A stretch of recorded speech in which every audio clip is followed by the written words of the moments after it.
gamers! Today I would like to talk to you about the first manga I ever read, that being The Legend of Zelda: Ocarina of Time, and the subsequent Zelda manga adaptations. Now, as a kid, I wasn't a huge anime manga guy. I watched some Pokemon, I watched some Bakugan, I didn't watch that much Yu-Gi-Oh! I barely knew Digimon was a thing, but I thought it looked cool. But around 2011, I was getting into the Zelda series, as we all do, at some point in our lives. And I stumbled across the Legend of Zelda manga adaptations, and immediately wanting more of the games that I fell in love with, I wanted to read all of these. Fast forward a couple months, I got the first volume of Ocarina of Time for Christmas, and then I got the full set for my birthday that next February.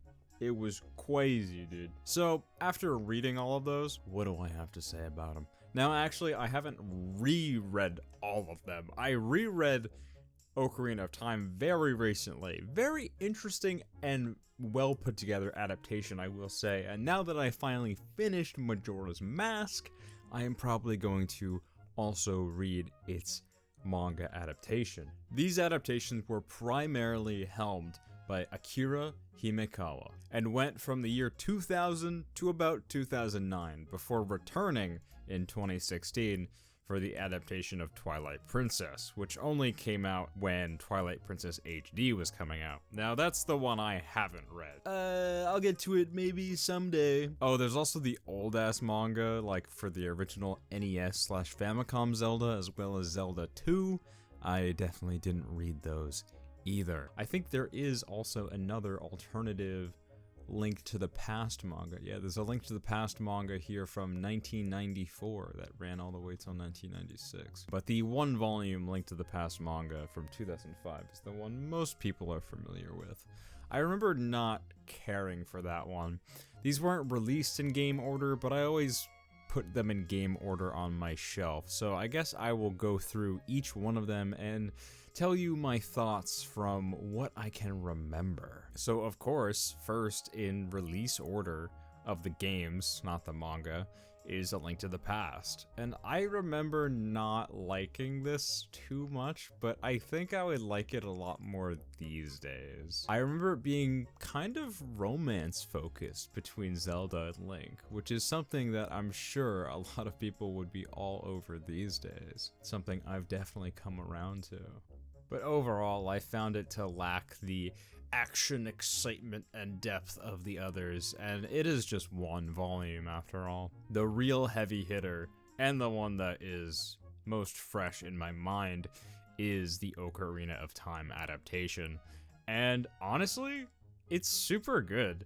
It translates the big events and gameplay beats of Ocarina into a really fun story. It fleshes out characters like Mido and the Skull Kid. It introduces new characters, like at some point there's this Rito looking guy, but this manga came out before the Rito were ever a thing, so maybe that's a little precursor. My favorite bit is that it really expands on Link and Sheik's relationship, and at the point when Sheik becomes Zelda, it does a lot of interesting stuff with that dynamic.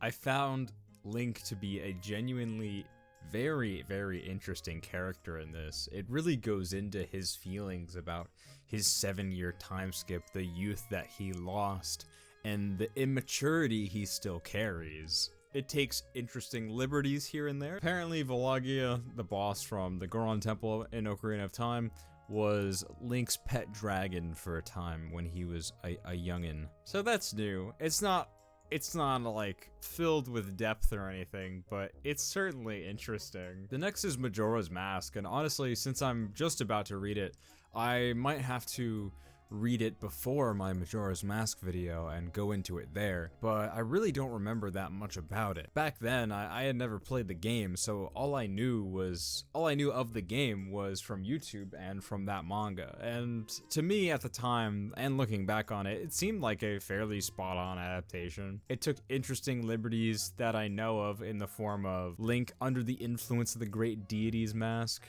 taking a swing at the Happy Mask Salesman and calling him a troublemaker. And really, I remember that because it was in a PBG video so long ago, and I rewatch those things constantly. But I'm sure it's good, and I'm super excited to get back to it. Next is the Oracle of Ages and Oracle of Seasons. I remember loving these. These ones were so much fun. They were so whimsical. They had such great characters. Link was characterized amazingly. I just absolutely loved the frolicking fantasy adventures laid within the pages of these books. And I do remember there is like a panel where Din's having a flashback, and it's like transparent or something, and it looks like she's not wearing any clothes, and you can see her one whole titty.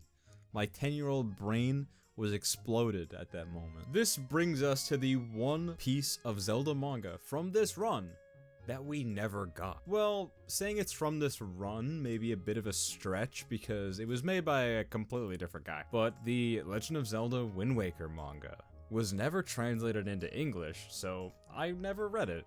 But apparently it's in 1-volume, 8-chapter, 4-coma comedy manga, so it's not exactly on par with the other adaptations. I've never read it, but Wind Waker has always been my favorite Zelda game, and one of my favorite games of all time, so I have to check it out at some point, right?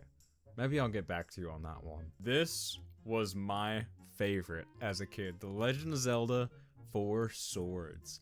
Now, I don't actually know if this was, like, adapted from the original Game Boy Advance version of 4 Swords or 4 Swords Adventures, if there's even a difference, or if anyone, including the people that made it, even cared. But this one was so fun. They went to great lengths to differentiate the 4 links, well 5 if you count Shadow Link, make them a team, give them great banter, and just do tons of wacky, silly antics. I loved this so much because of the team aspect, because of all the different personalities that were pushed so far to the forefront, and just all the hijinks they got into. It was definitely the most adventurous feeling and exciting of the entire series. And I have a little bit less to say about the Minish Cap adaptation, but it's pretty much the same thing. It was adventurous, exciting, it went to new places, it did interesting things, much like the game. But I never finished the game, and I barely remember like anything about the manga, so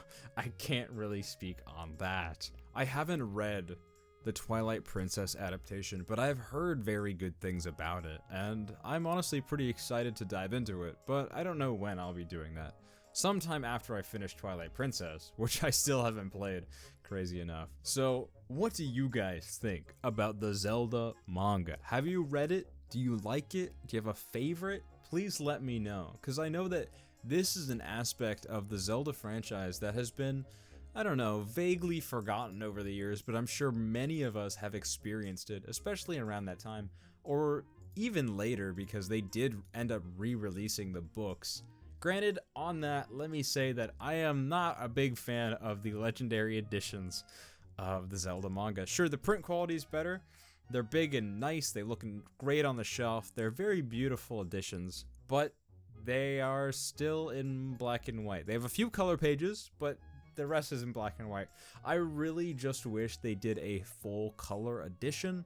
I think that would have been sick, but they didn't, and I think that's kind of lame. Anyways, I've been Brotagonist. Make sure to subscribe, leave me a comment, let's chat about the Zelda manga a bit, and subscribe to Brotagonist, the main channel, and yeah, keep out for any new uploads.